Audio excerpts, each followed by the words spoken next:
Okay, guys, this is going to be my review of American Ninja Warrior Season 12, Episode 3 review. I contend this episode was the best this season so far. Just the truth. And and it was close with that last episode, but it had everything you wanted from Ninja Warrior episodes, except I think the the course was better, and there was a lot of great stories over the last episode, but it had everything you want. It had great moments, and that I contend that David Campbell run, the Ninja Godfather run, was one of the greatest runs I've ever seen, because you're at that point. You had already seen Michelle Warnke go down there. You had already seen so many ninjas, Booty Coffin go down there. You've seen so many ninjas go down in that obstacle. So many ninjas. And now you have David Campbell struggling. And you're like, what's he gonna do? And when you go up, you're like, well, going up doesn't really help because you've seen so many other ninjas do it. And you're like, it sucks for David Campbell. But then he does it, and you're like, oh my god, he does that. And at that moment, you're like, oh my god, that's great. This is awesome. This episode's awesome.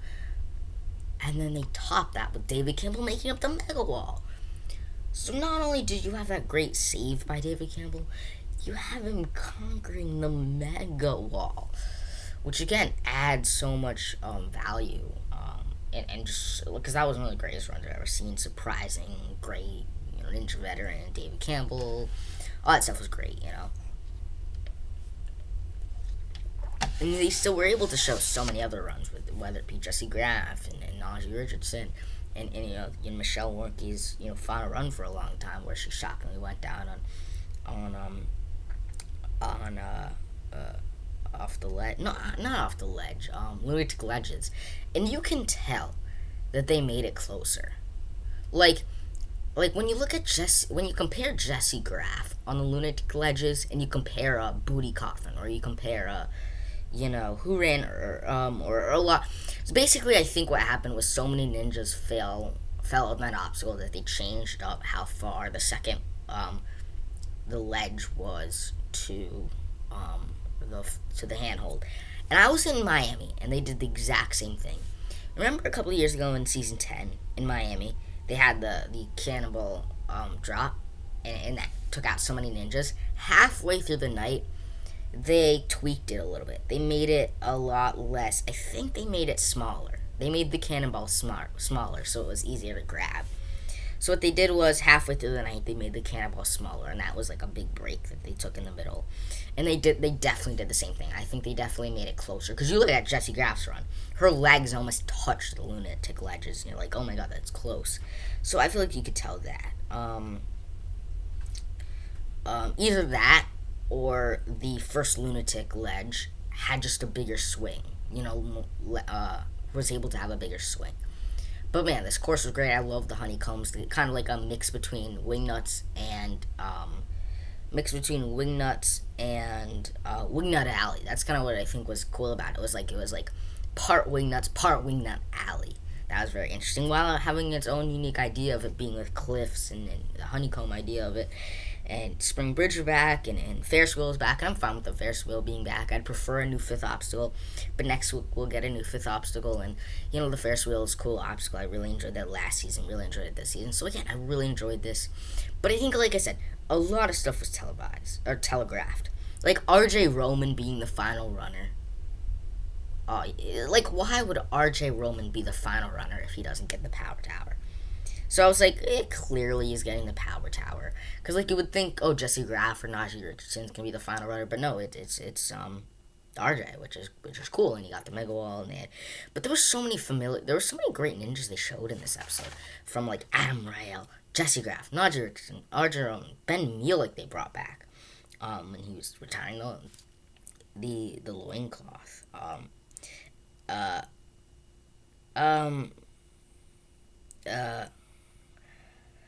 What else? It's funny. Ben Muehlek was with a different girl. Because remember, in season 7, he got engaged to this random girl. And it's funny that I guess they got divorced or something. And it's funny because, now it's on national television that you're getting married. You're proposing to a different girl. Like that's what I always think when you do big stuff like that on television. You're like, and it doesn't last. That would end up turning out a little bit embarrassing. But he's back. He didn't we decided to run without the loincloth, which is fine. You know which is interesting that they showed Ben Mielik then RJ Roman after. Like it was interesting where it was like Ben Mielik, RJ Roman. It was Jesse Graff, RJ Roman, or Jesse Graff, Ben Mielik, RJ Roman, in that order. And what's interesting about that is Ben Mielik was such an out there pick to be one of the last runners.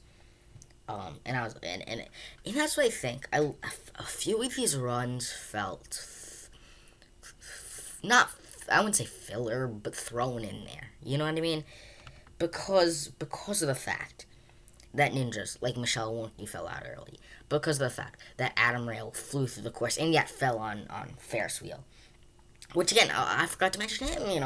I mean this episode had that great balance of ninja rookie successes, great ninja stories, great returning ninjas successing, great just feel good runs, surprising runs, interesting runs, satisfying runs, and yet still having those shocking fails, whether it be Adam Rail, Michelle Warnke, and this just had it all. This had it all. And Sean, like they showed so many great ninjas in this episode. Sean Bryan going to the Power Tower, Archer Roman, and Naughty Richardson, and now is Najee getting the Mega Wall in season 10 a fluke? No, because in Baltimore, I was there, and Baltimore was very humid, very like the water from probably the waves got on in Baltimore. I mean, you know that it wasn't a fluke when Joe Moravsky can't make it up, and he made it up. He would have made it up in Minneapolis, like he literally, I guarantee 9 out of 10 times he would have been able to make it up. And by the way, in the trailer I always go shot by shot, and I mean you don't have to watch this part of it, but I think Joe Moravsky makes up the Mega Wall. If you just look at the trailer and you pause it, you're like, that's your Joe on the Mega Wall.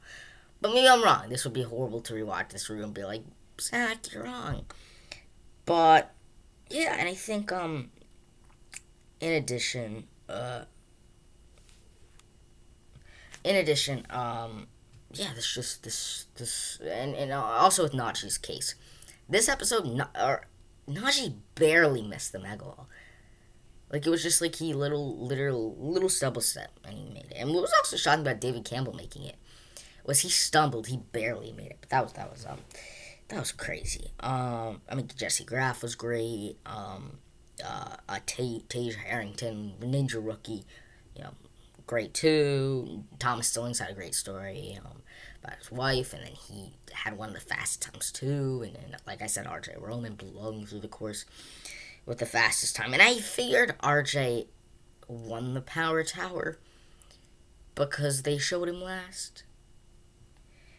Because it's like they could have just shown Sean Bryan last and made him the story. Like Sean Bryan finishes with the second fastest time, then wins Power Tower. So I figured them showing Sean Bryan first, or not Sean Bryan first, but more RJ Roman last, was like clearly he's doing big things. And that's just what I think I kind of always get annoyed about ANW, is they telegraph this stuff so poorly. And even David Campbell, they telegraphed. You know why? Why the hell? They're literally being like, and he delivers pizza, and it's like, you're at, you know what I mean? With the David Campbell pizza thing, you're basically just struggling to give him a profile piece. So like, just talk about your delivery driver of pizza. Stuff they only mention in Team Ninja Warrior. And by the way, Ninja vs. Ninja, the profile pieces in Ninja Warrior, Ninja vs. Ninja are always bottom of the barrel. Always like whatever they can't cover in the off season, they're just like cover here. You know what I mean? Because nothing's really important, going on in the off season. But whatever. But yeah, I really enjoyed this episode. But like I said, let me get to that. Ninja Warrior telegraphs things. Let's go over this in this very episode, how they telegraph things, and just this whole season so far. Why Jody Avila final runner? Jody Avila just seems such an out there pick to be final runner. And then they say, will Jody Avila get the fastest time? Yes, he is. You know why? Because the guy who previously held the fastest time, Tyler Gillette, was not shown in full. So it's like they're not gonna give someone who wasn't even their run wasn't even shown in the episode the fastest time. And even if they did, they'll just make up some like a few years ago in season 9 Cleveland. They said Joe Murat. I feel so bad for Anthony DeFranco because in season 9 they were like Joe Murawski had the fastest time in Cleveland qualifying, and it's like no, Anthony DeFranco did. You know what I mean? They were like pretending as if Anthony DeFranco didn't get the fastest time, and it was like because like Joe Murawski was like the final runner, like, and Joe's gutting for that fastest time, and then he gets it over James McGrath, but yet they don't acknowledge the fact that no, it's Anthony DeFranco. He had the fastest time, and they wouldn't do that. They wouldn't be like Jody Avila, or they wouldn't be like, you know, like let's say in a theoretical case, Jody Avila fails, and Nate Hansen. In this case, let's pretend, because if we're saying Jody fell, then the only other way to not have your fastest runner have a fast forward would be saying pretending that Nate Hansen was the fastest runner. And that's obviously not true. It would have been Tyler Gillette if Jody didn't fall and with them cutting out Drew. So, and that's one thing. So Jody Avila getting the fastest time, totally telegraphed. Jody Avila, like, why is he the final runner in a field of Alyssa Beard and Grant McCartney and Philip Rodriguez? So you're like, why? Then next little seed, like I said, RJ Roman in a field of Najee Richardson, Adam Rail, Sean Bryant, Jesse Graff. Why is RJ the final runner? Because remember, the final runner usually is like the big event, you know, because the way ANW thinks about the order of the runner is when people tune in for Ninja Warrior, they tune in for big runs. That's what they tune in for, and that's why normally you see people like Jesse Graff, Najee Richardson, you know, Jesse LeBrecq, Daniel Gill running as one of the last runners. It's all editing, but they edit it that way because let's say Jesse LeBrecq won first. Some people only tune in for the big ninjas like Jesse LeBrecq, like Daniel Gill, like Jesse Graff. So if they run in the first half, people tune out after the first half. That's why they save the best ninjas for like the final 4 runners. Or at the very least, they distribute them. You know, one big ninja at the first half, one big ninja at the second half. But here, so basically, the point is the big runs go as like the last runner or the last couple of runners, or at least, you know, and sometimes during the middle and stuff like that. So final runner is basically the big run, and showing RJ the big run. He is the big run. He got to the fastest time. You know. Last Jody Avila, yes, the big run. But that's the problem with always posting or always editing the big runs as like one of the last runs, is because it's so televised. I mean, how are they going to show RJ Roman last and then he doesn't get the power tower when you have a night of other successes you could have shown last? So that's kind of my thought process. And then also with the ADR, you know, they'll be like Sandy Zimmerman's run in qualifying. They're like, this move's so tricky. She does the move, falls. Then with Philip Rodriguez, he struggles, and they're like, oh, but this will really get your heart racing, falls. And then again with who else? A bunch of it. I mean, the list goes on and on and on. You know, it really does. You know, so many ninjas. They're like JJ Woods. They're like 170 pounds. Such a hard transfer. Falls on off the hook. Then they're like, but this move's, you know, tricky. You have to go be so precise. You know, with Anthony Early falls down, and they just do that simple idea of telegraphing it with the audio at the end. They're like, he always falls in this location, and then another thing, Mike Great, you know, Mike Great always falls on the 5th obstacle, never gets past it. Whenever they do this ninja never gets past this obstacle, they're not going to try to make a fool out of you. You know you're getting that obstacle. But anyways, I really enjoyed this episode. This episode was great. Best episode of the season so far.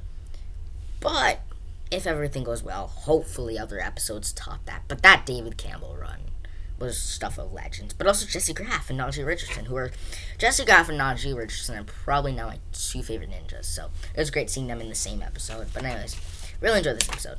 Stay tuned for more videos coming at you.